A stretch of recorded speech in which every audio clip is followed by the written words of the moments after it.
Joan Verdú reconeixent quines havien estat les mancances de l'Espanyol en aquesta jornada i fem un cop d'ull a la classificació. Després de 26 partits, doncs l'Espanyol encara no ha de patir, però bé, la situació tampoc no és per tirar coets. Després de 26 jornades, l'Espanyol queda amb els punts que tenia, aquests 28, 14è, sort de l'empat del Racing i el Saragossa, el Màlaga ha perdut el camp de l'Almeria.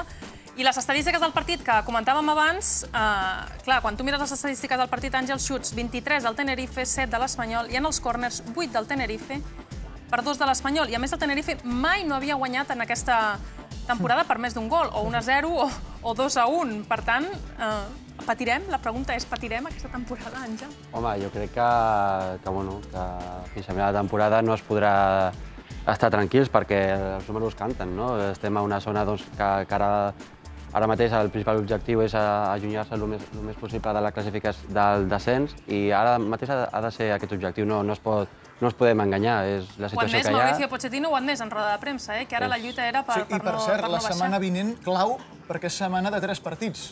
Sevilla, Valladolid entre setmana, quin partit també a Zorrilla, i després aquí a casa contra el Gijón. Sí, l'any passat també en una setmana de 3 partits es van guanyar els 9 punts i per què no amb l'Sporting el dijous que es va guanyar 0-3, per què no aquesta setmana, sabent que el Sevilla el diumenge vindrà tocat pel rendiment de l'eliminatori de Champions que juguen i s'haurà d'aprofitar aquest primer partit per intentar treure l'endavant. Mirem les imatges? Sí.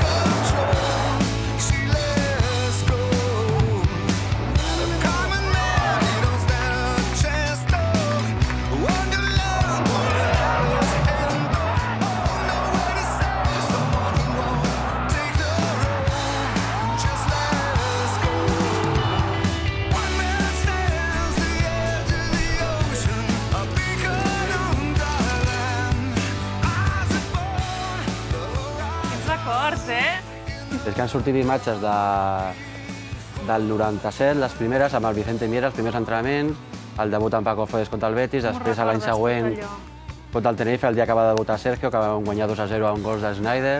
Ha sortit el teu únic gol a primera divisió, que el vas fer contra el Depor. Bueno, l'únic gol amb l'Espanyol, perquè amb l'Alavés vaig fer 2. A l'Alavés 2, però amb l'Espanyol has estat 5 anys i mig o... Perquè feia una altra feina. Home, clar, és que hi ha una feina que és la que fan futbolistes com Àngel Morales... Que no es veu, no? Que són aquelles que després els diaris mai et posen les 4 estrelles, sempre te'n posen màxim 2, però que és allò de la feina...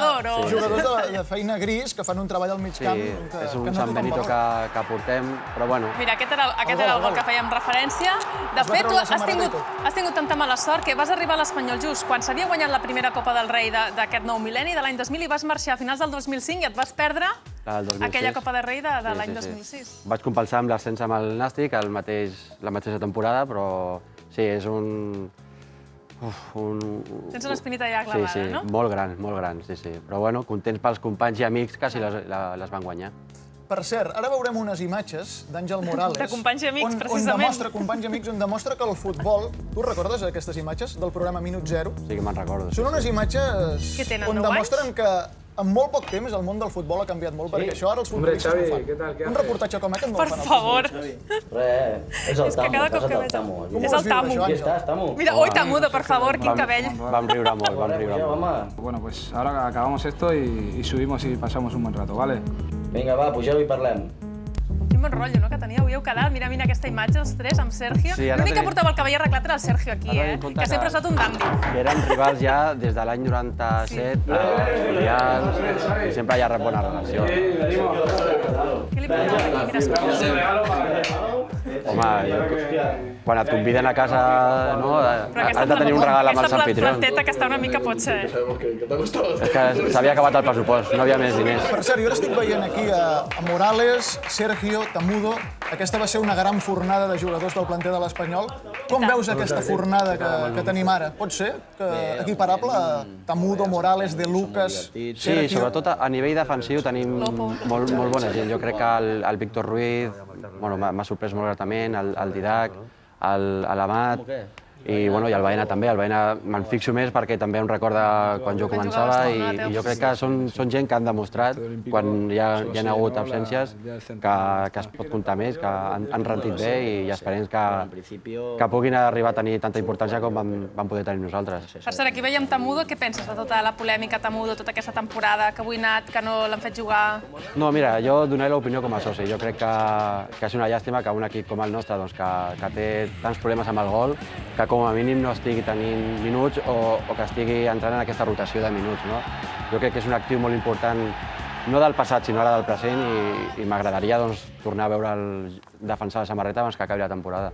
Avui segurament ha estat un dia on molts seguidors de l'Espanyol justament han pensat que perquè no sortia Tamudo. Perquè no ha fet, a més, Pochettino el tercer canvi. Guanyant el Tenerife per 2-1, tenint a Tamudo a la banqueta, doncs avui potser era el dia, però finalment no ha gastat el seu tercer canvi Mauricio Pochettino. Doncs ara veurem unes imatges també antigues, d'una persona que té una certa edat, bastant edat, una edat molt respectable. És aquest que tinc a la meva esquena, perquè ara l'estic veient per aquí. És aquest. És Jorge, exdavanter de l'Espanyol. Entre l'any 1939 i 1948, que és ara mateix als seus 94 anys, l'internacional per Espanya de més edat. I, de fet, amb Alberto Martorell són els dos únics supervivents d'aquella Copa conquistada per l'Espanyol durant la temporada 39-40. I a més va fer 2 gols, ell, en aquella final. Doncs sí, malgrat la seva edat, té molt present el seu pas per l'Espanyol i és que fins i tot se'n recordava de l'alineació. Trías, Teruel Pérez, Arasa Rovira Gimó, Macarla, Jorge Martínez Catala, Gonzalo y más. ¿Cómo ha hecho para conservarse tan estupendo a esta edad? Yo estoy asombrado, yo mismo estoy asombrado, la que tengo y cómo estoy. Yo voy a empezar a jugar otra vez. Doncs són imatges d'aquest mateix matí, un homenatge que li feia al club, aquest jugador, amb Dani Sánchez Llibre, amb Bartomeu, amb diferents socis i aficionats, i la il·lusió que té aquest home, Jorge, és anar al nou estadi de Cornellà al Prat. Només li falta això, somiem això, i segur que l'Espanyol farà tots els possibles perquè sigui així ben aviat. I estaria molt bé, amb 94 anys, es veuen forces per desplaçar-se de Tenerife a Barcelona i anar a veure un partit de l'Espanyol a Cornellà al Prat. Justament el que poden fer vostès si volen anar a veure la setmana vinent l'Espanyol-Sevilla, corresponent a la 27a jornada. Si volen 2 entrades VIP dobles per anar a veure aquest partit, han de fer una cosa. Doncs respondre a la nostra pregunta del concurs.